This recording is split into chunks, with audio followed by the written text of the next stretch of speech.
Tá perdido? Calma. Roda a vinheta.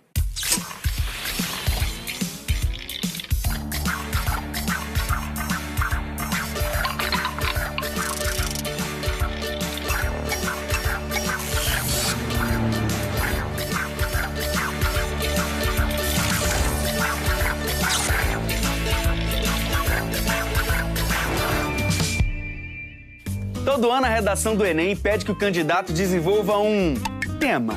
E é sobre isso que a gente vai falar hoje com a professora Thaís Viveiros. Tudo bem, professora? Tudo bom, Landy? O que é tema? O tema nada mais é que o assunto sobre o qual o aluno vai ter que escrever. E o vestibular, no caso o Enem, mas qualquer outro exame, sempre vai oferecer ao aluno um tema, um assunto sobre o qual ele tem que desenvolver um determinado raciocínio. Então, por que a gente fala tanto nele? Porque é o critério mais importante de uma redação. Se o aluno errar, acabou, é zero. Como a gente pode descobrir o tema? Porque na prova já vem, né? Um comando e alguns textos de apoio. O comando, ele mesmo o tema. Os textos de apoio são para não deixar dúvida ao candidato. Olha, é realmente sobre isso que você tem que escrever. Mas o tema tem palavras-chave. E essas palavras-chave são essenciais para o aluno que vai fazer a redação. Entendi. Então deixa eu chamar aqui a nossa booktuber, Juliana Cirqueira. Tudo bem, prazer. Booktuber é um termo que vem do estrangeiro, é a junção de book, que é livro, com YouTube. Ou seja, é uma pessoa que fala sobre livros no YouTube. Então a gente fala sobre os livros que a gente recebeu, que a gente comprou, que a gente leu, que a gente pretende ler. Então, geralmente, um booktuber fala de literatura em geral no YouTube. Posso chamar de Ju? Pode, claro. Você fez o Enem? Olha, faz bastante tempo. Suou frio? Um pouquinho. Confesso que um pouquinho. Professora, a prova tá ali, entendeu? O tema tá ali no enunciado e tudo mais, mas tem algumas palavras-chave, tá certo? Tá certo. Tem sim. Então, por exemplo, o último Enem, que foi o Enem 2015. O tema era a persistência da violência contra a mulher na sociedade brasileira. O aluno, para atender ao tema, tinha que ter percebido que a palavra persistência era essencial. Se ele falou sobre violência, mas não construiu um raciocínio que prezasse pela persistência, ele não atendeu o tema da forma como o corretor do Enem tinha a expectativa que ele atendesse. E a gente tem um vídeo que fala justamente da questão do Enem do ano passado, 2015, e a gente vai ver agora. Tudo bem? Vamos lá. Roda aí, Renatinho. Fala, rapaziada! Tudo bom? Prazer, meu nome é Rafael Torres, sou professor do QG do Enem e essa é a Hora do Enem. Hora do Enem em redação. A gente está falando de uma parte do processo seletivo muito importante com vistas à aprovação e para que nós tenhamos o melhor resultado possível nessa parte da prova, é necessário que entendamos como funciona a banca avaliadora, o que ela nos exige, quais são as suas características principais. E não existe melhor caminho para isso do que analisar o que essa prova já cobrou, o perfil que ela construiu ao longo dos anos.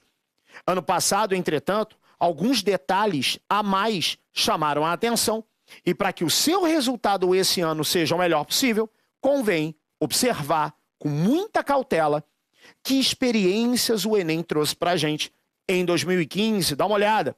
2015 falou a respeito da persistência da violência contra a mulher na sociedade brasileira. Você que está acompanhando o slide comigo agora, percebeu de cara que uma das palavras que compõem o tema foi destacada, e é a palavra persistência. Por que a palavra persistência foi marcada?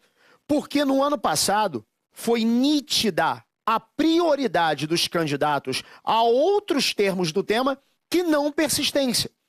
E quando o candidato teve a capacidade de perceber a importância da palavra persistência, ele produziu, consequentemente, um texto muito melhor, que, na verdade, deveria se referir não à violência que ocorre, mas que vem ocorrendo.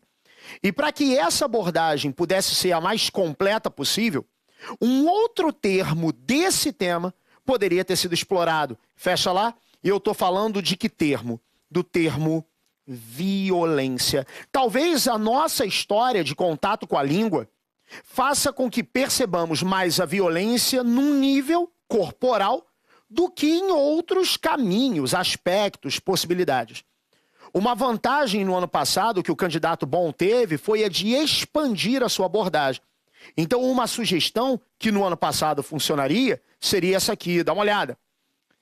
Perceber que a coletânea do Enem mencionou vários tipos de violência e com base nessa coletânea que você não copia, mas que pode utilizar como inspiração, fazer dela uma base para a construção, uma argumentativa mais sólida. Então, que aspectos poderiam, por exemplo, ser explorados num tema como esse? Fecha lá. Você poderia falar da violência física e, quando dá menção à violência física, deixar claro que dentro do próprio lar encontram-se perigos que nem sempre aparentam existir. Então, explorar a violência física significa colocar a mulher numa situação de fragilidade imprevisível, diga-se de passagem, muitas vezes. Fecha lá. Ainda explorando esses múltiplos sentidos de violência, poderia ter sido mencionado no tema violência psicológica. E, nesse caso, perpetuando pelos meios de comunicação a imagem da mulher como objeto de obtenção de prazer e apêndice da figura patriarcal, tirando da mulher autonomia, poder de decisão. Fecha lá. A gente ainda poderia explorar uma outra violência num terceiro parágrafo de sustentação da sua opinião e falar da violência moral. E nela, mencionar a privação de direitos. E aí, nesse caso, a discussão a respeito de cidadania, que não deixa de, quando atingida, ser também um alvo de violência. Então, uma boa sacada para uma redação como a do Enem é, analisando o tema, buscar as palavras-chave que podem ajudar na construção do seu texto, incrementando ideias e até mesmo dando gancho para soluções futuras. Tá certo? É isso. Professora, se eu entendi, o próprio enunciado já me dá pistas sobre o que eu tenho que escrever na redação? Exatamente. E com base nessas pistas, você pode construir, antes de mais nada, um planejamento de texto em que você lá deixe bem claro o que você vai dizer no começo, no meio e no final do texto, né? Já pensando, inclusive, na proposta de intervenção social, que é um critério essencial do Enem e que o aluno tem que saber promover uma proposta que, de fato, contribua para a construção da sociedade. Então, ao pegar o caderno de prova, olhou, viu o tema, primeiro passo é um planejamento, selecionar as ideias que são essenciais e colocar essas ideias no papel, como num caderno, antes até de fazer o rascunho. Então, já aproveitando isso de planejamento, você lembra se na sua prova do Enem, na sua redação, você fez um planejamento? Sim, eu lembro que eu fiz, sim. Eu costumo até fazer isso até hoje, né? Por conta das resenhas lá do meu canal, do blog. Então, isso serviu muito para hoje eu realmente conseguir colocar as ideias que eu tenho sobre o livro realmente em prática, né? Realmente no papel, então, ou no computador, né? Esse é um exercício fundamental. É preciso praticar. E vem cá, vou te fazer uma pergunta então, Ju. Como identificar um tema dentro de um livro com 300 páginas? É, dureza, assim. A gente tem que realmente prestar bastante atenção nos detalhes do livro, no gênero, até mesmo a estética do livro, né, ajuda a você desvendar um pouquinho do que aquele livro fala, né, do que ele é a respeito. Então, assim, com um livro de 300 páginas, geralmente a gente encontra seguindo essas pistas, né? A gente vai pegando ali o que eles estão, né, comentando durante o livro, as conversas, os diálogos, o que realmente acontece, né? Se é um acidente de carro, se é, de repente, um romance, alguma coisa assim.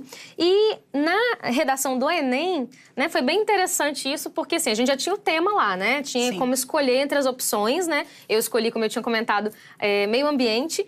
E eu estruturei mais ou menos me baseando assim na ideia de que eu tinha que introduzir aquele assunto, tinha que falar um pouquinho sobre o assunto inicialmente, nos primeiros parágrafos. Depois eu tinha que argumentar, né? Falar da problematização daquele tema.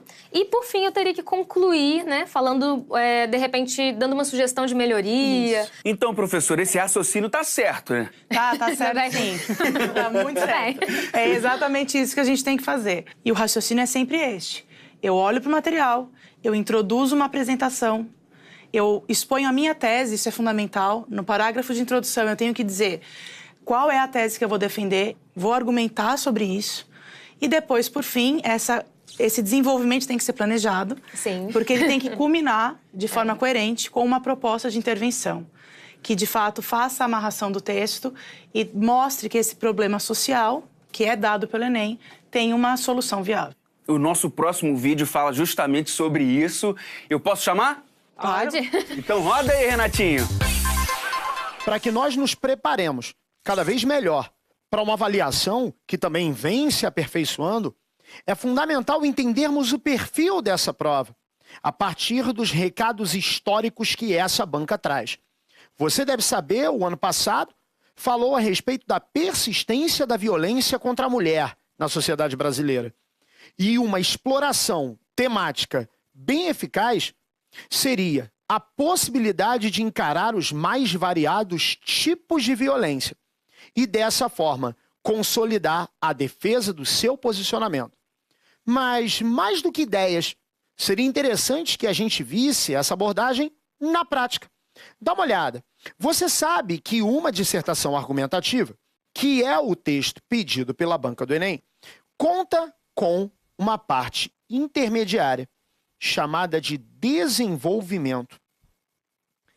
E para que serve o desenvolvimento? O desenvolvimento é composto pelos parágrafos do meio do texto e que tem como objetivo oferecer as razões pelas quais um posicionamento é defendido. E se nós defendemos que realmente ainda ocorre a violência contra a mulher, seria necessário nós analisássemos esse aspecto de uma forma um pouco mais específica, falando, por exemplo, dos tipos de violência. Dá uma olhada. Eu trouxe um parágrafo que ilustra razoavelmente isso que a gente está conversando. Dá uma olhada nele. A legislação que trata especificamente da proteção da integridade feminina, como a Lei Maria da Penha, apesar de importantes conquistas recentes, ainda não protege a mulher vítima de todos os riscos a que é submetida, principalmente depois das denúncias ou de denúncias contra seu agressor. Repara, o início do meu parágrafo, ao mesmo tempo que admite que houve um avanço, deixa claro, como todo tema Enem exige, deixa claro que ainda há um problema. E esse problema é o fato de nem todas as mulheres ainda estarem protegidas como deveriam estar, de acordo com o seu próprio direito de cidadania. Volta lá. Não se pode permitir que violências, como a em nível conjugal, continuem a ocorrer tão frequentemente de forma velada em tantos lares brasileiros. E aí, nesse segundo trecho, o que eu faço é ilustrar o quão, na verdade, a lei é eficaz em alguns momentos, mas o medo da denúncia acabou por fazer muitas outras ocorrências de violência não terem a punição devida, a punição prevista em lei. Volta lá. E aí a gente, então, nesse parágrafo, falando sobre a violência física, mas deixa eu dar uma olhada no outro. Outras violências contra as mulheres em seu cotidiano caminham por meios que, de tão consolidados socialmente, agridem disfarçados sob a face de entretenimento altamente questionável. Opa, se eu tenho um meio que por entretenimento altamente questionável agride, agora eu já vou entrar numa violência de uma cara muito mais subjetiva, psicológica. Fecha lá. Peças publicitárias perpetuam a imagem feminina como objeto de obtenção de prazer e apêndice da figura patriarcal, estimulando inclusive o assédio, de que se tornam vítimas constantes. E nesse parágrafo, então, eu passo a discutir uma outra violência, que é a violência que não atinge o corpo, mas atinge a alma, a subjetividade e tudo o que compõe a mulher, não como corpo, mas sim como identidade. Explorar variação de argumentação é um excelente caminho para que o seu texto seja eficaz. Tá ok? Um abraço e até a próxima. Então, se eu entendi, o aluno tem que se posicionar sobre o tema. Sim, ele precisa se posicionar, mas aqui vale uma observação importante, tá? Essa posição, ela precisa cuidar de não desrespeitar os direitos humanos, porque isso é um dos motivos que anula um tema do Enem. Então, ele tem que se posicionar, mas ele tem que estar atento criticamente ao que ele precisa obedecer. E, nesse caso, justamente respeitar os direitos humanos. O candidato pode se posicionar contra a premissa do tema? Premissa? Premissa. cada uma das duas primeiras proposições de um silogismo. Aqui encerra o termo maior, isso é, o predicado da conclusão. Aqui encerra o termo menor, isso é, o sujeito da conclusão. Pode, desde que ele respeite os direitos humanos. No último tema, por exemplo, em que se falava de violência contra a mulher, era bastante difícil você se colocar contra a premissa da persistência da violência contra a mulher sem que você cometesse, talvez, o equívoco de desrespeitar os direitos humanos. A premissa é aquilo que você apresenta como ponto de vista a ser defendido. Então, você vai apresentar a sua tese. A premissa é a tese. Você apresenta a sua tese logo na introdução e os seus argumentos têm que comprovar a sua tese, a sua premissa. No caso, a premissa já era praticamente dada pelo próprio Enem. Né? A premissa é de que a violência contra a mulher persiste no Brasil e que, portanto, é um assunto que precisa ser conhecido e que precisa ser estudado de modo que se possa chegar a uma possível solução para esse problema. E o meu posicionamento? Até onde ele interfere na minha nota?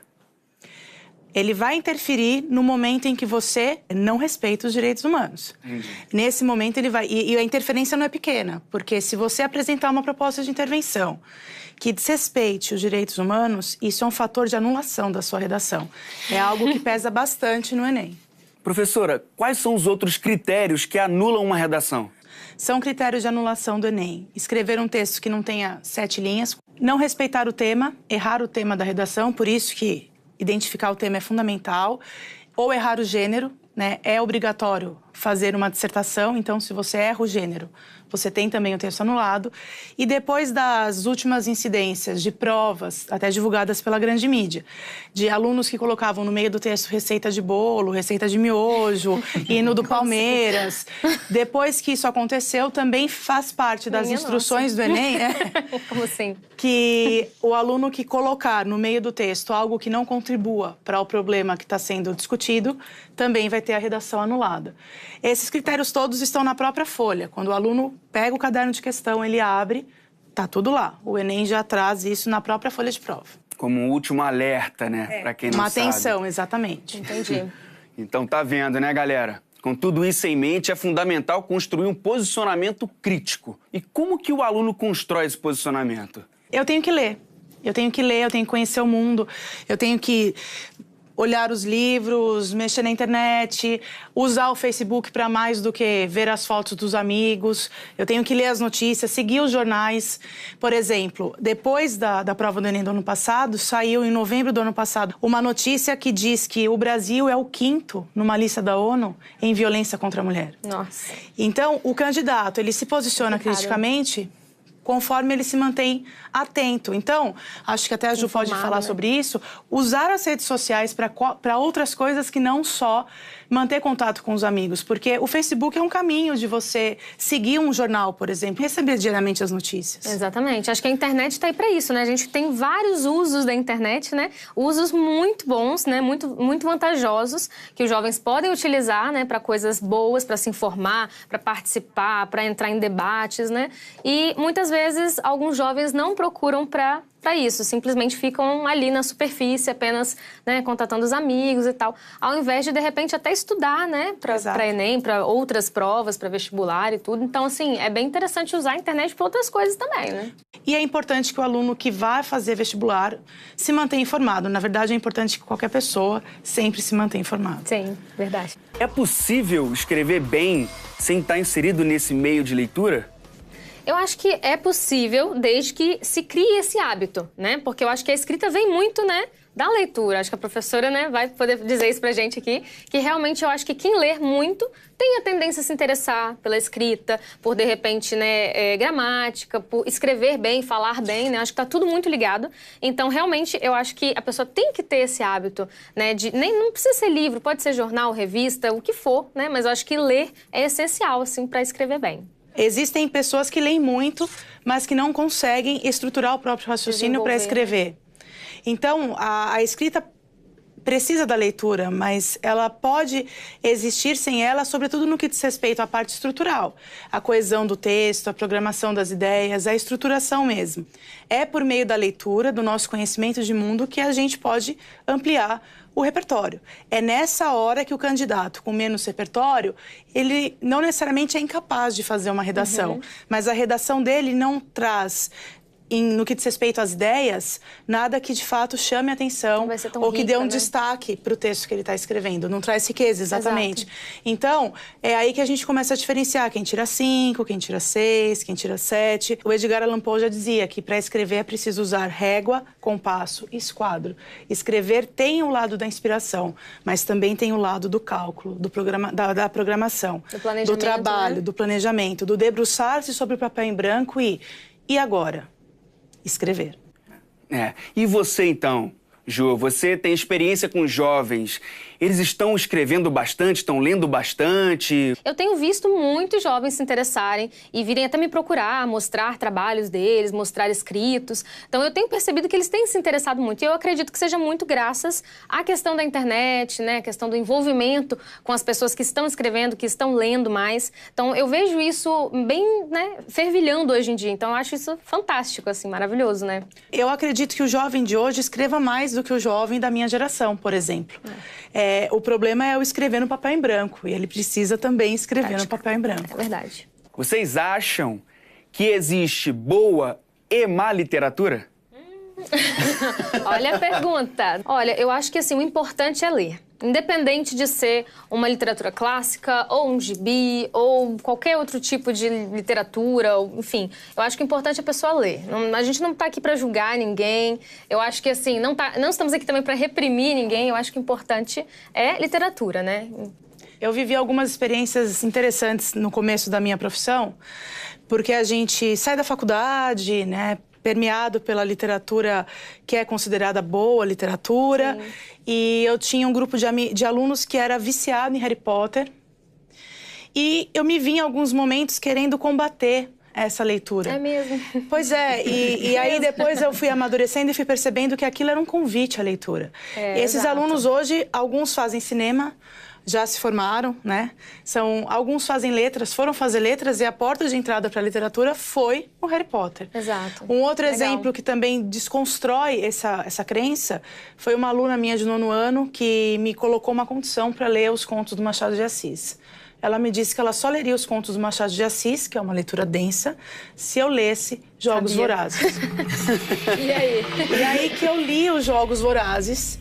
E eu li os 3 livros, né? E acabei me tornando até um pouco fã da série, porque eu descobri que o livro é bastante bom e que o argumento político dele é muito interessante. Exato. E foi um desafio que me foi proposto por uma aluna. E ela leu Machado de Assis e ela gostou. Ai, que interessante. Então eu acho importante que a gente não tenha preconceito com a literatura. Exato. Ler é importante. Preconceito literário, nada de preconceito literário. A leitura é fundamental, a leitura traz repertório. Muito obrigado, Obrigada a você. Imagina, prazer. Prazer. Você, pessoal de casa, espero vocês aqui no próximo programa, atentando à leitura, ampliar vocabulário e treinar a escrita, tá bom? Até lá! Eu tenho uma dica para dar para todo aluno que está fazendo vestibular este ano, que é ler Machado de Assis. Machado de Assis é mais que um escritor, ele foi um grande filósofo, ele entende tudo de sociedade brasileira e ler Machado de Assis é fundamental. Uma dica que eu tenho para deixar de leitura para vocês é o livro Sejamos Todos Feministas, da Chimamanda Ngozi Adichie. É um nome meio difícil mesmo, porque a autora ela é nigeriana, mas é um livro extremamente importante, principalmente nesse movimento feminista que nós temos hoje em dia, que está tão significativo. Então, eu acho importante e muito interessante e, além de ser muito prazeroso. Então, fica aí a minha dica.